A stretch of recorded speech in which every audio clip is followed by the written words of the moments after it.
बुंदेली समाचार। आकाशवाणी भोपाल से प्रस्तुत हैं बुंदेली में समाचार और बुंदेली समाचारों के संगे हम हैं आनंद कृष्ण।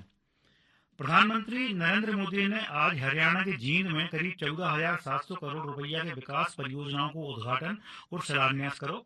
ये दौरान देश को पहली हाइड्रोजन ट्रेन मिली, जिसे प्रधानमंत्री मोदी जी ने जींद रेलवे स्टेशन से हरी झंडी दिखा के रवाना करो। कार्यक्रम में दिल्ली अमृतसर कटरा एक्सप्रेसवे, अंबाला काला आम्ब हाईवे और जींद गोहाना ग्रीनफील्ड हाईवे जैसी बड़ी सड़क परियोजनाओं को उद्घाटन हुआ।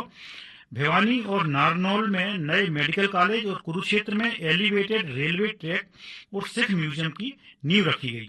जींद के बाद प्रधानमंत्री ने चंडीगढ़ में स्वास्थ्य, शिक्षा और सड़क अवसंरचना से जुड़ी 4,700 करोड़ रुपये से ज्यादा की विकास परियोजनाओं को उद्घाटन और शिलान्यास करो। प्रधानमंत्री नरेंद्र मोदी ने आज अमृत भारत स्टेशन योजना के तहत देश भर के 75 पुनर्विकसित रेलवे स्टेशनों को वर्चुअल उद्घाटन करो।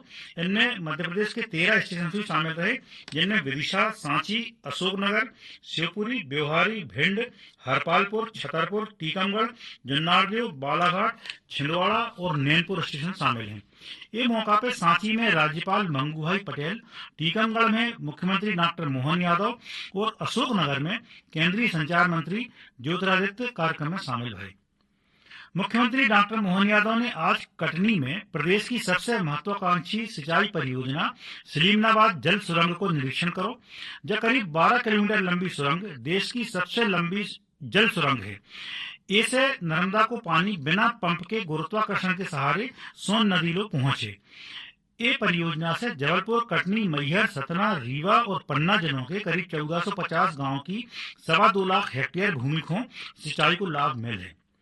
केंद्रीय संचार मंत्री ज्योतिरादित्य सिंधिया ने आज अशोकनगर में भाजपा पदाधिकारियों के संगे संगठनात्मक बैठक करके बूथ सशक्तिकरण और आगामी रणनीति पर चर्चा करी। ये के अलावा बिन्ने सेमरी शाहाबाद में 23 लाख की लागत से बने स्कूल भवन और नई ग्राम चौपाल को उद्घाटन करो, लोकार्पण करो।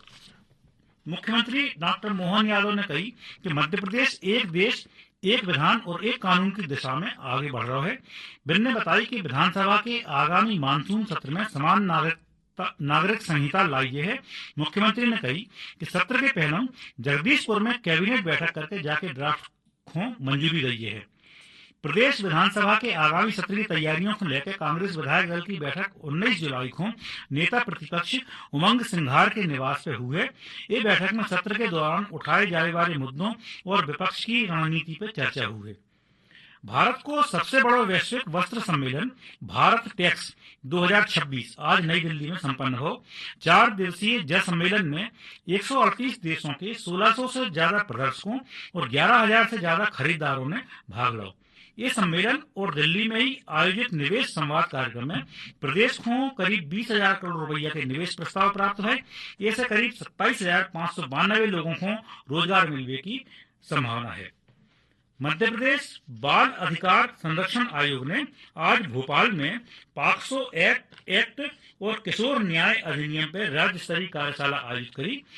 कार्यशाला में प्रदेश भर की बाल कल्याण समितियों के अध्यक्षों और सदस्यों को प्रशिक्षण दिया।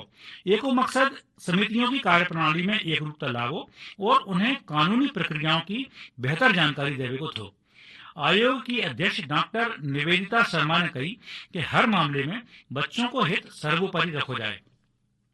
केंद्र सरकार के जल शक्ति मंत्रालय ने कैच द रेन नाम से एक राष्ट्रव्यापी जल संरक्षण अभियान शुरू करो है। ये अभियान को उद्देश्य मानसून से पहले और मानसून के दौरान वर्षा जल के संचयन को बढ़ावा देना है।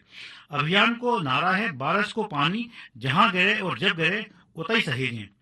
अभियान के तहत छतों पे रेन वाटर हार्वेस्टिंग सिस्टम लगावे, पुराने तालाबों, कुओं और बावड़ियों के जीर्णोद्धार और रिचार्ज पिट और चेक डैम बना के भूजल रिचार्ज करने पे जोर दिया जा रहा है।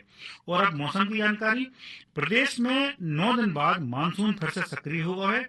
आज बालाघाट, उमरिया और डिंडोरी में झमाझम बारिश हुई। मौसम विभाग के मुताबिक बंगाल की खाड़ी की तरफ एक लो प्रेशर एरिया सक्रिय हो रहा है। उतनी प्रदेश के ऊपर 3 साइक्लोनिक सर्कुलेशन भी एक्टिव हैं।